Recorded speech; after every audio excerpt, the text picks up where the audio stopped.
Hi friends, K എസിൻ്റെ പ്രിലിംസിന് ചോദിച്ച maths ക്വസ്റ്റ്യൻ്റെ ചോദ്യവും ഉത്തരങ്ങളും നമുക്ക് നോക്കാം. ഒരു ക്ലോക്കിൽ 10 മണിക്കൂർ 10 മിനിറ്റ് കാണിക്കുമ്പോൾ മണിക്കൂർ സൂചിയും മിനിറ്റ് സൂചിയും തമ്മിലുള്ള കോൺ എത്രയാണ്? മണിക്കൂർ സൂചിയും മിനിറ്റ് സൂചിക്കുമിടയിലെ കോണളവ് കാണാൻ ഇക്വേഷൻ ഉണ്ട്. 30 ഹവർ മൈനസ് 11/2 m ആണ് ഇക്വേഷൻ. ഇവിടെ ഹവർ 10 മണിക്കൂറും എം എന്ന് വെച്ചാൽ മിനിറ്റാണ്, 10 മിനിറ്റും തന്ന്. അപ്പോൾ നമ്മുടെ ഇക്വേഷനിലേക്ക് ഈ വാല്യൂസ് സബ്സ്റ്റിറ്റ്യൂട്ട് ചെയ്താൽ 30 × 10 മൈനസ് 11/2 × 10 ഈക്വൽ ടു നമുക്ക് 245 ഡിഗ്രി കിട്ടും. അടുത്ത ക്വസ്റ്റ്യൻ, പലിശ നിരക്ക് 15% ആണെങ്കിൽ 3 വർഷത്തിന് ശേഷം 10,000 രൂപയ്ക്ക് ലഭിക്കുന്ന സംയുക്ത പലിശയും ലളിതമായ പലിശയും തമ്മിലുള്ള വ്യത്യാസം എത്രയാണ്? ഇവിടെ എനിക്ക് ഈ ഓപ്ഷനിലുള്ള ഉത്തരമല്ല എനിക്ക് കിട്ടിയ ഉത്തരം 708.7 ആണ്. അടുത്ത ക്വസ്റ്റ്യൻ, ഒരു കടയുടമ ഒരു ഉൽപ്പന്നം 10% നഷ്ടത്തിൽ വിറ്റു. അയാളുടെ വിൽപ്പന വില 100 രൂപ കൂടുതലായിരുന്നെങ്കിൽ അയാൾക്ക് 10% ലാഭം ലഭിക്കുമായിരുന്നു. ചെലവ് വില എത്രയായിരുന്നു? അതായത് ഇവിടെ നമുക്ക് അയാളുടെ കോസ്റ്റ് പ്രൈസ് ആണ് നമുക്ക് കാണേണ്ടത്. ആ വസ്തുവിൻ്റെ റേറ്റ് എന്ന് പറഞ്ഞാൽ എക്സ് ആണെങ്കിൽ അയാൾ 10% നഷ്ടത്തിന് വിറ്റു എന്ന് വെച്ചാൽ അയാൾ ആ എക്സിൻ്റെ 90% വിറ്റു എന്നല്ലേ അർത്ഥം. അതായത് 100 രൂപയാണെങ്കിൽ അയാൾ 90 രൂപക്ക് വെക്കും. അങ്ങനെയാണെങ്കിൽ സോൾഡ് 10% നഷ്ടത്തിൽ അയാൾ വിറ്റ വില എന്ന് പറയുന്നത് എക്സ് × 90/100. ഇനി 10% പ്രോഫിറ്റ് കിട്ടുകയാണെങ്കിൽ, അതായത് ഇപ്പോൾ ഒരു 10% പ്രോഫിറ്റ് കിട്ടുകയാണെങ്കിൽ അയാൾ വിൽക്കുന്ന പ്രൈസ് എന്തായിരിക്കും? എക്സിൻ്റെ 110% ആയിരിക്കും. അതായത് 100 രൂപയാണെങ്കിൽ 110. അങ്ങനെയാണെങ്കിൽ 10% പ്രോഫിറ്റ് കിട്ടാൻ സെല്ലിംഗ് പ്രൈസ് എന്ന് പറയുന്നത് എക്സ് × 110/100. അപ്പോൾ നമുക്ക് എന്ത് തന്നിട്ടുണ്ട്? അയാൾ 90% വിറ്റ വില പ്ലസ് 100 ഈക്വൽ ടു അയാൾക്ക് 10% ആ സാധനത്തിന് കിട്ടിയിരുന്നെങ്കിൽ ആ വിലക്ക് തുല്യമാണെന്നുള്ളത്. അപ്പോൾ നമുക്ക് എങ്ങനെ എഴുതാം? X × 90/100 plus 100 equal to x × 110/100. അപ്പോൾ നമുക്ക് എക്സ് ഉള്ള പോർഷൻസ് ഒരു സൈഡിലാക്കിയാൽ എക്സ് × 110/100 മൈനസ് എക്സ് × 90/100 കിട്ടും, വിച്ച് ഈസ് ഈക്വൽ ടു 100 എന്ന് കിട്ടും. ഇനി ഇവിടുന്ന് നമുക്ക് എക്സ് 110 മൈനസ് 90 20 കിട്ടും. അപ്പോൾ എക്സ് × 20/100 ഈക്വൽ ടു 100 കിട്ടും. X equal to 100 × 100/20 which is equal to 500. അപ്പോൾ ആ സാധനത്തിൻ്റെ യഥാർത്ഥ വില 500 ആണ്. അപ്പോൾ നമ്മുടെ ഉത്തരം എന്ന് പറയുന്നത് 500 ആണ്. ഇനി താഴെ കൊടുത്തിരിക്കുന്ന പൈ ചാർട്ട് ഓഫീസ് യാത്രക്കാർ അവരുടെ ഓഫീസിൽ എത്താൻ ഉപയോഗിക്കുന്ന വാഹനങ്ങളെ പ്രതിനിധീകരിക്കുന്നു. യാത്രക്കായി 4 ചക്ര വാഹനം ഉപയോഗിക്കുന്ന ഓഫീസ് ജീവനക്കാരുടെ മധ്യകോണം എത്രയാണ്? ഇവിടെ മൊത്തം ഈ വൃത്തത്തിൽ നമുക്ക് തന്ന മൊത്തത്തിലുള്ള കൗണ്ട് എന്ന് പറയുന്നത് 20 + 100 + 120 + 80 ഈക്വൽ ടു 320. അതിൻ്റെ എത്ര ഭാഗമാണ് ഈ 4 ചക്ര വാഹനങ്ങൾ ഉപയോഗിക്കുന്ന ആളുകളെന്ന് നമുക്ക് കാണണം. അതിന് നമുക്ക് 4 ചക്ര ഉപയോഗിക്കുന്ന കാറും ബസ്സാണുള്ളത്. അപ്പോൾ കാറും ബസ്സും കൂടി 4 ചക്ര വാഹനം മൊത്തം 150. അതായത് 320-ൽ 150 ഭാഗവും എന്താണ്? 320 ഭാഗത്തിൽ 150 ഭാഗവും 4 ചക്ര വാഹനമാണ്. അപ്പോൾ 150/320 ആണ് 4 ചക്ര വാഹനത്തിൻ്റെ ഭാഗം. ഇനി അത് ഏതിലുള്ള ഭാഗമാണുള്ളത്? 360 ഡിഗ്രി അല്ലേ മൊത്തം ഒരു വൃത്തത്തിൻ്റെ കോണളവ് എന്ന് പറയുന്നത്. അപ്പോൾ 360 ഡിഗ്രിയുടെ എത്ര ഭാഗമാണ് 150/360 എന്ന് നമുക്ക് കാണും. അത് നമ്മൾ എന്താ വേണ്ടത്? 360 × 150/360 കൊണ്ട് ഗുണിക്കുക. അപ്പോൾ നമുക്ക് 202.5 ഡിഗ്രി കിട്ടും. അടുത്ത ക്വസ്റ്റ്യൻ, 100 പേർ ഒരു സ്പെൽ ബി മത്സരത്തിൽ പങ്കെടുക്കുന്നു. ഓരോ റൗണ്ടിലും 2 പേർ പരസ്പരം മത്സരിക്കുന്ന റൗണ്ടുകൾ നടക്കുന്നു. ഓരോ റൗണ്ടിന് ശേഷവും റൗണ്ടിലെ തോൽവി മത്സരത്തിൽ നിന്ന് പുറത്താവുകയും റൗണ്ടിലെ വിജയി ഗെയിമിൽ തുടരുകയും ചെയ്യും. റൗണ്ടുകളൊന്നും സമനിലയിൽ കലാശിച്ചില്ലെങ്കിൽ അന്തിമ വിജയെ തീരുമാനിക്കാൻ എത്ര റൗണ്ട് കളിച്ചു? അതായത് ഇവിടെ നമുക്ക് മൊത്തത്തിൽ 100 പേരാണ് ഉള്ളത്. നമുക്ക് ക്വസ്റ്റ്യനിൽ തന്നിട്ടുണ്ട്. അപ്പോൾ ആദ്യം 2 പേര് കളിക്കും. എന്നിട്ട് ആ കളിച്ചതിൽ തോറ്റ ആൾ മാറി നിൽക്കും. വിജയിച്ച ആൾ അടുത്ത മത്സരത്തിൽ വേറൊരാളോട് കളിക്കും. അങ്ങനെ 2 പേര് വെച്ചിട്ട് ഈ കളി അവസാനിക്കുന്ന പറയുന്നത്. അങ്ങനെയാണ് മൊത്തം എത്ര കളി നടക്കുന്നുണ്ട്. അപ്പോൾ നമുക്കിപ്പോൾ മൊത്തം 100 പേരാണെങ്കിൽ നമുക്ക് അവരെങ്ങനെ റെപ്രസെൻ്റ് ചെയ്യാം? N1 N2 എക്സെട്ര N100 വരെയുള്ള ആൾക്കാർ നമുക്കുണ്ട്. ഇനി ആദ്യം നമ്മൾ N1ഉം N2 മത്സരിക്കുന്നത്. ഇനി നമ്മൾ N2 വിജയിച്ചെന്ന് വിചാരിക്കുക. അപ്പോൾ അടുത്ത N2 അടുത്ത N3യും തമ്മിലായിരിക്കും മത്സരിക്കുക. ഇനി N3 വിജയിച്ചാൽ അടുത്ത N3യും N4 തമ്മിലായിരിക്കും മത്സരിക്കുക.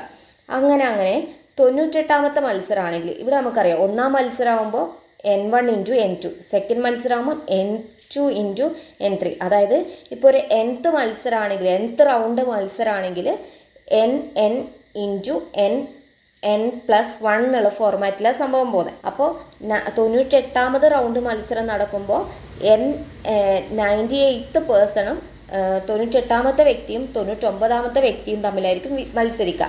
ഇനി 99 വിജയിക്കുകയാണെങ്കിൽ 99ാം റൗണ്ട് മത്സരത്തിൽ 99ാം വ്യക്തിയും 100ാമത്തെ വ്യക്തിയും തമ്മിൽ മത്സരിക്കും. അപ്പോൾ 100ാമത്തെ വ്യക്തിയും കൂടി മത്സരിച്ചാൽ പിന്നെ അവിടെ റൗണ്ട് കഴിഞ്ഞില്ലേ.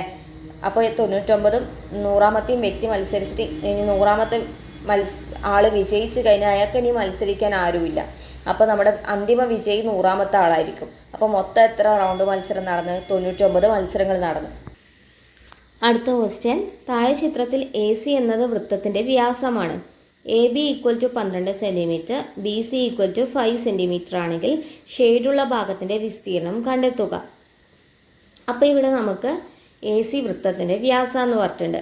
അപ്പോൾ ഒരു വൃത്തത്തിൽ വ്യാസത്തിനെ ബേസ് ചെയ്തിട്ട് വ്യാസത്തിൻ്റെ രണ്ടറ്റത്തു നിന്നും വൃത്തത്തിലെ ഏതെങ്കിലും ബിന്ദുവിലേക്ക് രണ്ട് രേഖകൾ വരച്ചിട്ട് ഒരു ട്രയാങ്കിൾ ഉണ്ടാക്കുകയാണെങ്കിൽ ആ ബിന്ദുവിൽ ഉണ്ടാകുന്ന കോൺ എന്ന് പറയുന്നത് 90 ഡിഗ്രി ആയിരിക്കും. അപ്പോൾ AC വൃത്തത്തിൻ്റെ വ്യാസമാണ്. അപ്പോൾ AC എന്ന് പറയുന്ന വ്യാസം ഉപയോഗിച്ചിട്ടുണ്ടാക്കിയ ട്രയാങ്കിളാണ് ABC എന്ന് പറയുന്നത്. അപ്പോൾ ആംഗിൾ ABC എപ്പോഴും 90 ഡിഗ്രി ആയിരിക്കും. അങ്ങനെയാണ് നമുക്ക് ഇവിടെ തന്നത്. ഒരു മട്ടത്രികോണാണ് അല്ലേ. അപ്പോൾ നമുക്ക് ABയും തന്നിട്ടുണ്ട്, BCയും തന്നിട്ടുണ്ട്. AC എന്ന് പറയുന്നത് നമ്മുടെ ട്രയാങ്കിളിൻ്റെ കർണാണ്. അപ്പോൾ നമുക്ക് പൈതഗോറസ് വെച്ചിട്ട് ACയുടെ ലെങ്ത്ത് കാണാൻ പറ്റും. അപ്പോൾ AC² = AB² + BC². അപ്പോൾ which is equal to 12². AB നമുക്ക് 12 തന്നിട്ടുണ്ട്, BC 5 തന്നിട്ടുണ്ട്. അപ്പോൾ AC² = 12² + 5² = 169. 169 13ൻ്റെ സ്ക്വയറാണ്. അപ്പോൾ AC² = 13². അങ്ങനെയാണ് AC = √13² = 13. അപ്പോൾ വൃത്തത്തിൻ്റെ വ്യാസം നമുക്ക് 13 കിട്ടി. ഇനി വൃത്തത്തിൻ്റെ ഏരിയ കണ്ടിട്ട് നമുക്ക് എന്തായാലും റേഡിയസ് വേണം. അപ്പോൾ റേഡിയസ് = 13/2 = 6.5. ഇനി ഷെയ്ഡ് ചെയ്ത ഏരിയ എന്ന് പറയുന്നത് സർക്കിളിൻ്റെ ഏരിയയിൽ നിന്നും ട്രയാങ്കിളിൻ്റെ ഏരിയ കുറച്ചിട്ടുള്ളതാണ്. അപ്പോൾ നമുക്ക് ഏരിയ ഓഫ് സർക്കിൾ πr² അറിയാം. അതിൽ നിന്ന് ട്രയാങ്കിളിൻ്റെ ഏരിയ എന്ന് പറയുന്നത് മട്ടത്രികോണം ആയതുകൊണ്ട് ½ അപ്പോൾ πr² - ½ BH കാണണം. അപ്പോൾ π × 6.5² - 1/2 × 12 × 5. അത് നമുക്ക് സോൾവ് ചെയ്ത് കഴിഞ്ഞാൽ നമുക്ക് എന്ത് കിട്ടും? 102.78 കിട്ടും. നമ്മുടെ ഓപ്ഷനിൽ തന്നത് ഏകദേശം 102നോട് നിയറായിട്ടുള്ള വാല്യൂ 102.73 ആണ്. അപ്പോൾ അതാണ് ഉത്തരം. കാരണം പൈൻ്റെ വാല്യൂ എന്ന് പറയുന്നത് നമ്മൾ റൗണ്ട് ചെയ്തിട്ടല്ലേ എടുക്കുന്നത്. അപ്പോൾ ചെറിയ വേരിയേഷൻ ഉണ്ടാവും. അടുത്ത ക്വസ്റ്റ്യൻ, A+B എന്നാൽ A ബിയുടെ മകൾ എന്നും A ഹരിക്കണം B എന്നാൽ A ബിയുടെ അമ്മ എന്നും A × B എന്നാൽ A ബിയുടെ മകൻ എന്നും A - B എന്നാൽ A ബിയുടെ പിതാവും എന്നും കരുതുക. അങ്ങനെയെങ്കിൽ P + Q - R × S ഹരിക്കണം T ആണെങ്കിൽ P Tയുമായി എങ്ങനെ ബന്ധപ്പെട്ടിരിക്കുന്നു? ഇവിടെ നമുക്ക് P + Q തന്നിട്ടുണ്ട്. അപ്പോൾ P ഇവിടെ ഞാൻ മേലെ നെഗറ്റീവ് ഇടുകയാണെങ്കിൽ അത് പെണ്ണും മേലെ പോസിറ്റീവ് ഇടുകയാണെങ്കിൽ അത് ആണെന്നുള്ള മീനിങ്ങിലാണ്. അപ്പോൾ P + Q നമുക്ക് തന്നു. അതായത് എന്താ P + Q എന്ന് വെച്ചാൽ P Qവിൻ്റെ മകളാണ്. അപ്പോൾ P എന്ന് പറയുന്ന ഒരു മകളായതുകൊണ്ട് നമ്മളവിടെ നെഗറ്റീവ് ഇട്ട്. അപ്പം ഈ നെഗറ്റീവ് Qവിൻ്റെ മകളായതുകൊണ്ട് Qവിൻ്റെ താഴെ ഒരു വര വരച്ചിട്ട് P എഴുതി.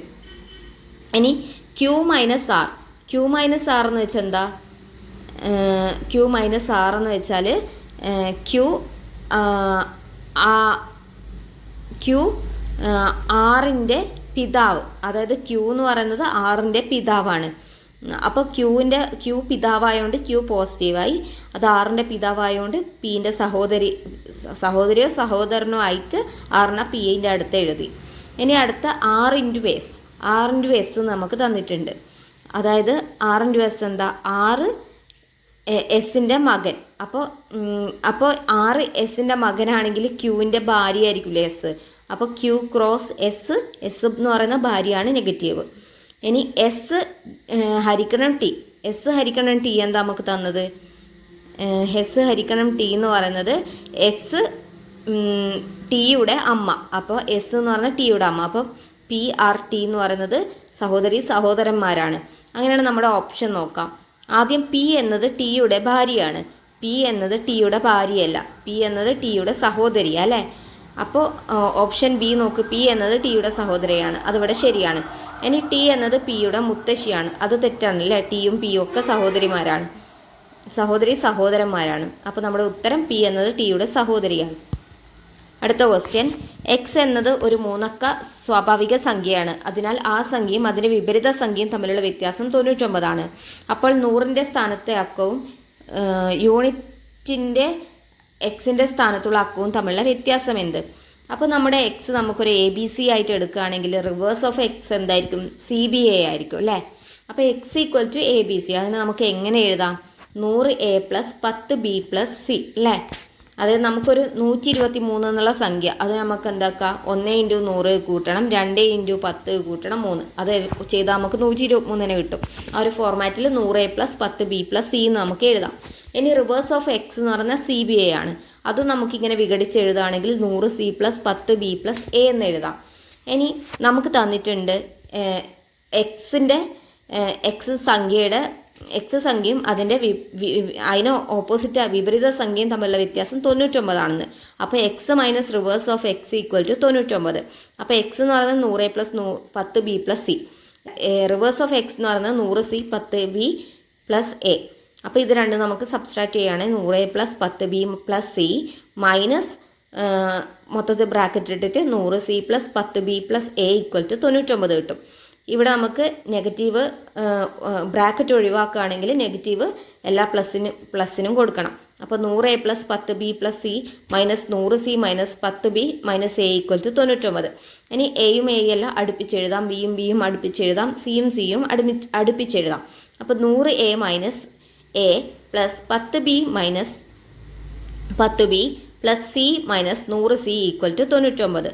അപ്പോൾ നമുക്ക് 100ന്ന് A പോയാൽ 99, 10Bയും - 10Bയും ക്യാൻസലായി, C - 100C - 99C ആവും. അപ്പോൾ 99A - 99C ഈക്വൽ ടു 99. അപ്പോൾ 99 പുറത്തെടുത്താൽ 99 × A - C equal to 99. A - C equal to 99/99 equal to നമുക്ക് 1 കിട്ടും. അപ്പോൾ നമ്മുടെ ഡിഫറൻസ് എന്ന് പറയുന്നത് 1 ആണ്.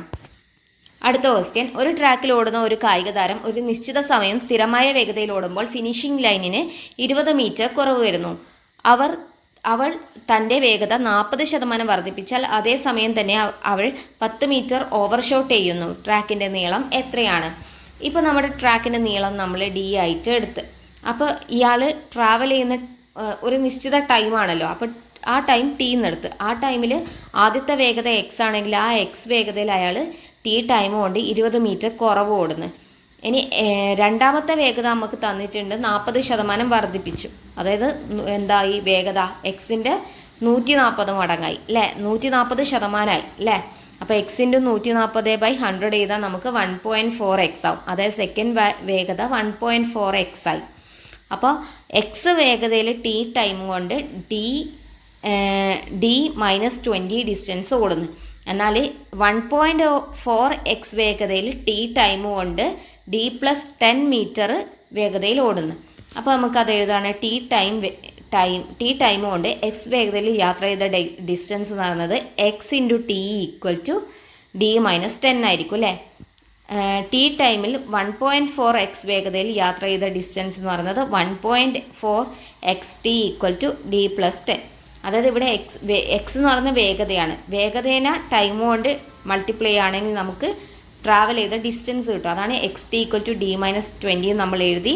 ഇനി 1.4x വേഗതയിൽ T ടൈം കൊണ്ട് ട്രാവൽ ചെയ്യുകയാണെങ്കിൽ 1.4x × T = D + 10 നമ്മൾ എഴുതി.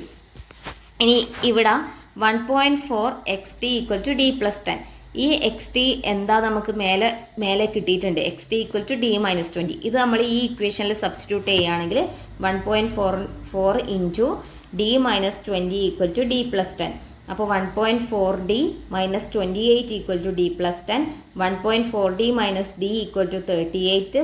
0.4D = 38. D = 38/0.4 which is equal to 380/4. അത് നമുക്ക് ചെയ്താൽ 95 കിട്ടും. അടുത്ത ക്വസ്റ്റ്യൻ 15 വർഷം മുമ്പ് അമ്മയുടെ പ്രായം മകളുടെ പ്രായത്തിൻ്റെ ഇരട്ടിയായിരുന്നു. ഇപ്പോൾ മുതൽ 3 വർഷം കഴിഞ്ഞ് അവരുടെ പ്രായങ്ങളുടെ തുക 99 ആണെങ്കിൽ ഇവരുടെ ഇപ്പോഴത്തെ വയസ്സുകൾ തമ്മിലുള്ള വ്യത്യാസം എന്താണ്? ഇനി നമുക്ക് അമ്മയുടെയും മകളുടെയും ഇപ്പോഴത്തെ വയസ്സ്, അമ്മയുടെ വയസ്സ് എമ്മും മകളുടെ ഇപ്പോഴത്തെ വയസ്സ് സി ആയിട്ട് എടുക്കുന്നു. അങ്ങനെയാണെങ്കിൽ 15 വർഷം മുമ്പ് അമ്മയുടെ പ്രായം മകളുടെ പ്രായത്തിൻ്റെ ഇരട്ടിയാന്ന് തന്നിട്ടുണ്ട്. അപ്പോൾ 15 വർഷം മുമ്പ് അമ്മയ്ക്ക് എന്ത് വയസ്സായിരിക്കും? M-15 ആയിരിക്കും. കുട്ടിയുടെ വയസ്സ് എന്തായിരിക്കും? C-15 ആയിരിക്കും. അപ്പോൾ നമുക്ക് തന്നത് എന്താ? M-15 എന്ന് പറയുന്നത് C-15ൻ്റെ ഇരട്ടിയാണ്. അതായത് M-15 equal to 2 into C-15. അത് നമ്മൾ സോൾവ് ചെയ്യുമ്പോൾ M-15 ഈക്വൽ ടു 2C-30. ഇനി സിയും എമ്മും ഒരേ ഭാഗത്ത് എടുക്കുകയാണെങ്കിൽ 2C-M ഈക്വൽ ടു 50 എന്ന് കിട്ടും.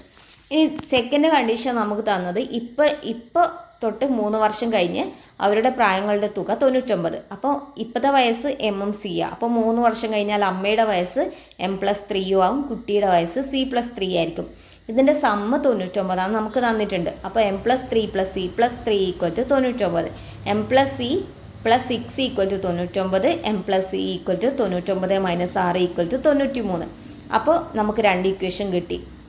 2C-M equal to 50 M+C equal to 93.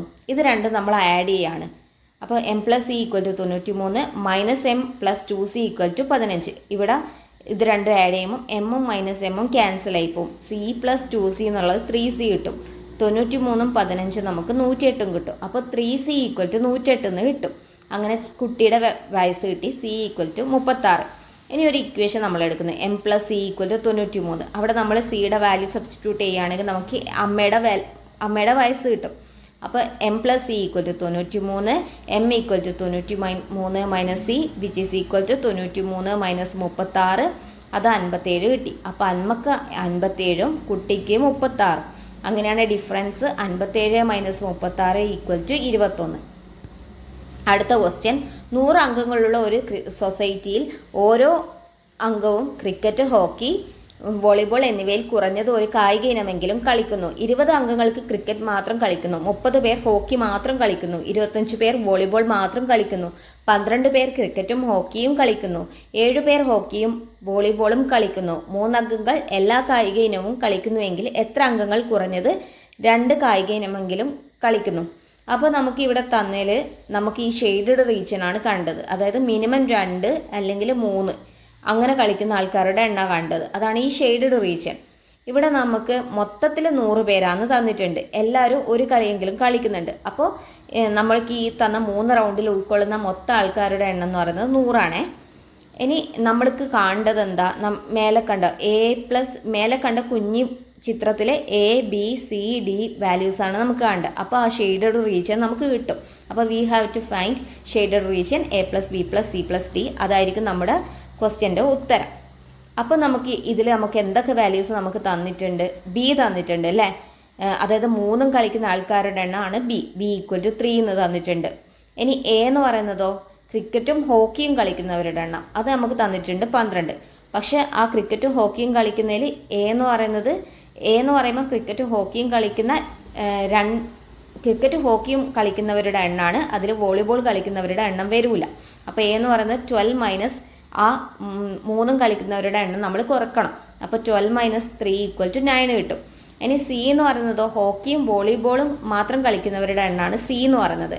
അപ്പോൾ C എന്ന് പറയുന്നതിൽ നമ്മൾ എന്ത് അപ്പോൾ നമുക്ക് എന്ത് തന്നിട്ടുണ്ട്? ഹോക്കിയും വോളിബോളും കളിക്കുന്നവരുടെ എണ്ണം 7 തന്നിട്ടുണ്ട്. പക്ഷേ ഹോക്കിയും വോളിബോളും ക്രിക്കറ്റും കളിക്കുന്നവരുടെ എണ്ണം നമുക്ക് ഈ 7 കുറക്കണം. എന്നാലും മാത്രമാണ് ഹോക്കിയും വോളിബോളും മാത്രം കളിക്കുന്നവരുടെ എണ്ണം നമുക്ക് കിട്ടും.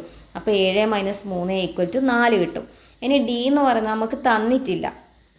അപ്പോൾ D കാണാൻ നമ്മൾ എന്ത് ചെയ്യണം എന്ന് വെച്ചാൽ D ഒഴികെയുള്ള ബാക്കി എല്ലാ സംഭവവും നമുക്ക് തന്നിട്ടുണ്ട്. അതായത് മൊത്തത്തിലുള്ളത് 100 പേരാണെന്നറിയാം. പിന്നെ D ഒഴികെയുള്ള ബാക്കി സംഭവങ്ങളും നമുക്ക് തന്നിട്ടുണ്ട്. അപ്പോൾ നമുക്ക് മൊത്തത്തിലുള്ള 100ൽ നിന്നും ബാക്കി സംഭവങ്ങൾ കുറച്ചാൽ നമുക്ക് D കിട്ടും. അപ്പോൾ D equal to 100 minus cricket മാത്രം കളിക്കുന്നവർ പ്ലസ് ഹോക്കി മാത്രം കളിക്കുന്നവർ പ്ലസ് വോളിബോൾ മാത്രം കളിക്കുന്നവർ പ്ലസ് നമ്മളിപ്പോൾ കണ്ടുപിടിച്ച ABCD അല്ല ABC. D നമുക്ക് തന്നിക്കില്ല. ഓക്കെ, അപ്പോൾ നമുക്ക് D കാണാൻ വേണ്ടിയിട്ട് നമ്മൾ എന്ത് ചെയ്യണം, മൊത്തത്തിൽ 100 പേരുണ്ട്. ആ 100 പേരിൽ നിന്ന് എന്ത് കുറക്കണം? ക്രിക്കറ്റ് മാത്രം കളിക്കുന്നവർ, ഹോക്കി മാത്രം കളിക്കുന്നവർ, വോളിബോൾ മാത്രം കളിക്കുന്നവർ, പ്ലസ് നമ്മളിപ്പോൾ കണ്ടുപിടിച്ച എയും സിയും ബിയും കുറക്കണം. അപ്പോൾ 100 minus cricket plus hockey plus volleyball plus A plus C plus B കിട്ടും. അതായത് 100 minus 20 plus 30 plus 25 plus 9 plus 4 plus 3 which is equal to 100 minus 91 equal to 9. അപ്പോൾ ഡിയുടെ എണ്ണം 9 കിട്ടി. അങ്ങനെയാണെങ്കിൽ നമുക്ക് എന്ത് കാണാം? നമ്മുടെ ഷെയ്ഡഡ് റീജിയൻ കാണാം. അതായത് നമുക്ക് എയും ബിയും സിയും ഡിയും കിട്ടിയിട്ടുണ്ട്. അപ്പോൾ കുറഞ്ഞത് 2 കായിക ഇനങ്ങളും കളിക്കുന്ന ആളുകളുടെ എണ്ണം എന്ന് പറയുന്നത് 9 plus 3 plus 4 plus 9 equal to 25. ഒരു പ്രത്യേക ഭാഷയിൽ ക്ലാസ് എന്നത് UUCNE എന്നാണ് കോഡ് ചെയ്തിരിക്കുന്നത്. സെക്ഷൻ എന്നതിൻ്റെ കോഡ്. ഇവിടെ ക്ലാസ്സിനെ നമുക്ക് കോഡ് ചെയ്യുമ്പോൾ സീൻ്റെ കൂടി 2 കൂട്ടി നമുക്ക് സി കഴിഞ്ഞിട്ട് രണ്ടാമത്തെ എന്താ? CDE. ഇ ആണ് നമ്മുടെ ഇങ്ങേ അറ്റത്ത് വരുന്നത്.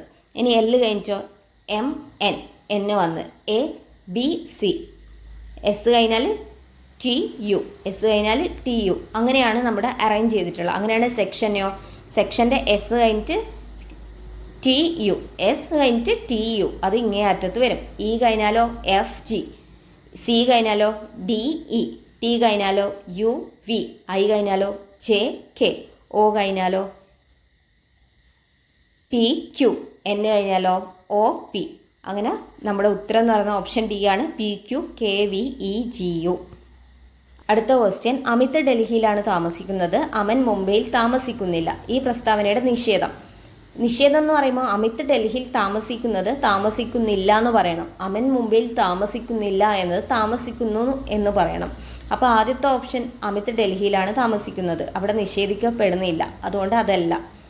ഇനി സി ഓപ്ഷൻ നോക്കുകയാണെങ്കിൽ അമിത് ഡൽഹിയിൽ താമസിക്കുന്നില്ല എന്നത് നിഷേധമാണ്. എന്നാൽ അമൻ മുംബൈയിൽ താമസിക്കുന്നില്ല എന്ന് പറയുന്നത് നിഷേധിക്കുന്നില്ല. കാരണം അമൻ മുംബൈയിൽ താമസിക്കുന്നില്ല എന്നത് തന്നെയാണ് നമ്മുടെ പ്രസ്താവന. അപ്പോൾ സിയും വരില്ല. ഇനി ഡി എടുക്കുകയാണെങ്കിലോ അമിത് ഡൽഹിയിൽ താമസിക്കുന്നില്ല, അത് പ്രസ്താവന നിഷേധിച്ച്. അപ്പം അവൻ മുംബൈയിൽ താമസിക്കുന്നില്ല, അവൻ മുംബൈയിൽ താമസിക്കുന്നു, അപ്പോൾ അവിടെയും നിഷേധിച്ചു. പക്ഷേ നമ്മുടെ ക്വസ്റ്റ്യനിൽ അല്ലെങ്കിൽ എന്ന് പറയുന്ന സംഭവം ഇല്ല. അതുകൊണ്ട് നമുക്ക് ഓപ്ഷൻ ബി ആണ് നമുക്ക് എടുക്കുക. അമിത് ഡൽഹിയിൽ താമസിക്കുന്നില്ല, അവൻ മുംബൈയിലാണ് താമസിക്കുന്നത്. അതാണ് നമ്മുടെ ഉത്തരം. 3 + 5 + 7 + 9 എന്ന പരമ്പരയ്ക്കും 3 + 6 + 9 + 12 എന്ന പരമ്പരയ്ക്കും ഇടയിലെ 100ാമത്തെ പൊതുപദം ഏതാണെന്ന്. അതായത് ഇവിടെ നമുക്ക് ആദ്യം തന്നെ 3 + 5 + 7 + 9 എന്ന് പറയുന്ന ഒരു സീരീസാണ്. ഇവിടെ നമുക്ക് നോക്കുകയാണെങ്കിൽ 3ൽ തുടങ്ങുന്ന ഓഡ് നമ്പേഴ്സിൻ്റെ സീരീസാണ് നമുക്ക് തന്നത്. ഇനി അടുത്ത് നമുക്ക് നോക്കുകയാണെങ്കിൽ 3 + 6 + 9 + 12 എന്ന് പറയുന്നത് എങ്ങനെയാണ്? 3ൻ്റെ മൾട്ടിപ്പിൾസ് അല്ലേ പോകുന്നത്. അപ്പോൾ ഇവ തമ്മിലുള്ള കോമൺ ടേംസ് ഏതായിരിക്കും? എന്തായാലും 3 വരും, 6 വരില്ല. കാരണം എന്താ? 6 ഈവൻ നമ്പറാണ്. 9 വരും, 12 വരില്ല. 12 ഈവൻ നമ്പറാണ്. അപ്പോൾ 3ൻ്റെ മൾട്ടിപ്പിൾ ഓഡ് നമ്പേഴ്സ് വെച്ചിട്ട് മൾട്ടിപ്ലൈ ചെയ്താൽ 3നെ മൾട്ടിപ്ലൈ ചെയ്താൽ കിട്ടുന്ന സംഭവങ്ങളാണ് പൊതുവായിട്ട് വരുന്നത്, കോമൺ ടേംസ് ആയിട്ട് വരുന്നത്. അപ്പോൾ ആദ്യത്തെ കോമൺ ടേം എന്ന് പറയുന്നത് 3 × 1 ആയിരിക്കും അല്ലേ? അപ്പോൾ ഈക്വൽ ടു 3. രണ്ടാമത്തെ കോമൺ ടേം 3 × 3 9. മൂന്നാമത്തെ കോമൺ ടേം എന്ന് പറയുന്നത് 3 × 5 15. അപ്പോൾ ഈ 3 9 15 21 ഇതൊരു സീരീസ് അല്ലേ? അതായത് ആദ്യ പദം 3ഉം കോമൺ ഡിഫറൻസ് 6ഉമായിട്ടുള്ള ഒരു സീരീസാണ്. നമ്മുടെ ഈ 2 സീരീസിൻ്റെയും ഉൾക്കൊള്ളുന്ന പൊതുപദങ്ങളെ എടുക്കുമ്പോൾ നമുക്ക് പുതിയൊരു സീരീസ് കിട്ടും. ആദ്യ പദം 3ഉം കോമൺ ഡിഫറൻസ് 6ഉമായിട്ടുള്ള പുതിയൊരു സീരീസ്. അതായത് 3 9 15 21 27 33 എന്ന് പറഞ്ഞിട്ട് പോകുന്ന സീരീസ്. അതിൽ 100ാമത്തെ പൊതുപദം, അതായത് ഇതിലെ 100ാമത്തെ ടേം കാണാനാണ് നമ്മുടെ ക്വസ്റ്റ്യൻ. അപ്പോൾ നമ്മുടെ സീരീസ് കിട്ടി. ആദ്യ പദം A = 3, കോമൺ ഡിഫറൻസ് D = 6 കിട്ടി. അങ്ങനെയാണ് 100ാമത്തെ പദം കാണാനുള്ള ഇക്വേഷൻ എന്നാ A + n - 1 × T. അപ്പോൾ ഇവിടെ നമുക്ക് സബ്സ്റ്റിറ്റ്യൂട്ട് ചെയ്യാം. 3 + 100 - 1 × 6, 3 + 99 × 6, 3 + 594 = 597. അടുത്ത ക്വസ്റ്റ്യൻ, 2025 മാർച്ച് 15 ശനിയാഴ്ച ആയതിനാൽ 2050 മാർച്ച് മാസത്തിലെ ഏത് തീയതിയാണ് ഞായറാഴ്ച? അപ്പോൾ നമ്മുടെ 15 മാർച്ച് 2025 സാറ്റർഡേ എന്ന് തന്നിട്ടുണ്ട്. ഇനി നമ്മളൊരു ഓർഡിനറി ഇയർ എടുക്കുകയാണെങ്കിൽ അതിന് 365 ദിവസമുണ്ട്. അപ്പോൾ അതിനെ നമ്മൾ 7 വെച്ചിട്ട് ഡിവൈഡ് ചെയ്ത് കഴിഞ്ഞാൽ ശിഷ്ടം 1 കിട്ടും. അപ്പോൾ ഓർഡിനറി ഇയറിൽ ഓഡ് നമ്പർ എന്ന് പറയുന്നത് 1 ആയിരിക്കും. ഇനി ലീപ്പ് ഇയറിലോ മൊത്തം 366 ദിവസം വരും. അത് 7 വെച്ചിട്ട് ഹരിച്ചു കഴിഞ്ഞാൽ ശിഷ്ടം 2 ആയിരിക്കും. ലീപ്പ് ഇയറിലെ ഓഡ് നമ്പർ എന്ന് പറയുന്നത് 2 ആയിരിക്കും. ഇനി 15 മാർച്ച് 2025 തൊട്ട് നമുക്ക് മാർച്ച് 2050 മാർച്ച് മാസത്തിലെ കണ്ട്. അപ്പോൾ നമുക്ക് 15 മാർച്ച് 2025 തൊട്ട് 15 മാർച്ച് 2050 വരെ എത്ര ഓഡ് നമ്പേഴ്സ് ഉണ്ടെന്ന് കാണാം. അതായത് ആ ഓഡ് നമ്പർ എന്ന് പറയുന്നത് എന്തായിരിക്കും? സാറ്റർഡേൻ്റെ കൂടെ ആ ഓഡ് നമ്പർ കൂട്ടിക്കഴിഞ്ഞാൽ നമുക്ക് 15 മാർച്ച് 2050 ഏത് ദിവസമാണെന്ന് കാണാൻ പറ്റും. അപ്പോൾ 15 മാർച്ച് 2025 തൊട്ട് 15 മാർച്ച് 2050 വരെ 25 വർഷങ്ങളുണ്ട്. ഈ 25 വർഷത്തിൽ എത്ര ലീപ്പ് ഇയർ ഉണ്ടാവും? 4 വർഷം കൂടുമ്പോഴല്ലേ ലീപ്പ് ഇയർ വരിക. അപ്പോൾ 25നെ 4 കൊണ്ട് ഡിവൈഡ് ചെയ്താൽ നമുക്ക് എന്ത് കിട്ടും? അത്രയും ലീപ്പ് ഇയേഴ്സ് ഉണ്ടാവും. 25നെ 4 കൊണ്ട് ഡിവൈഡ് ചെയ്താൽ 6 കിട്ടും. അപ്പോൾ 6 ലീപ്പ് ഇയേഴ്സ് ഉണ്ട്. ബാക്കി 19 ഓർഡിനറി ഇയറും ആയിരിക്കും. അപ്പോൾ 25 വർഷത്തിൽ 6 ലീപ്പ് ഇയറും 19 ഓർഡിനറി ഇയറും ആയിരിക്കും. അങ്ങനെയാണ് ഓഡ് നമ്പേഴ്സ് കാണാം. അപ്പോൾ 6 × 2, ഈ ലീപ്പ് ഇയറിൽ 2 ഓഡ് നമ്പർ ഉള്ളതുകൊണ്ട് 6 × 2 പ്ലസ് 19 × 1, അത് നമുക്ക് മൊത്തം ചെയ്യുമ്പോൾ നമുക്ക് എത്ര കിട്ടും? 12 പ്ലസ് 19 മൊത്തം 31 കിട്ടും. ആ 31 ഓഡ് നമ്പർ ഉണ്ട്. 31 ഓഡ് നമ്പറിന് നമുക്ക് ഒന്നും കൂടി 7ൻ്റെ മൾട്ടിപ്ലസ് കുറച്ച് കഴിഞ്ഞിട്ടുള്ള ബാക്കി കാണാം. അപ്പോൾ 7 × 4 28 പ്ലസ് 3 31. അപ്പോൾ 7 × 4 എന്നുള്ള 7ൻ്റെ മൾട്ടിപ്പിൾ നമുക്ക് ഒഴിവാക്കാം. എന്നിട്ട് 3 നമുക്ക് മൊത്തത്തിൽ ഇപ്പോൾ ബാക്കി 3 ഓഡ് നമ്പേഴ്സാണ് 25 വർഷത്തിലുള്ളത്. ഇനി മാർച്ച് 15 2050 അപ്പോൾ സാറ്റർഡേ പ്ലസ് 3 ഓഡ് നമ്പർ ആയിരിക്കും. അതായത് സാറ്റർഡേ കഴിഞ്ഞിട്ട് 3ാമത്തെ ദിവസം സൺഡേ, മൺഡേ, ട്യൂസ്ഡേ. അതായത് മാർച്ച് 15 2050 എന്ന് പറഞ്ഞാൽ ട്യൂസ്ഡേ ആയിരിക്കും.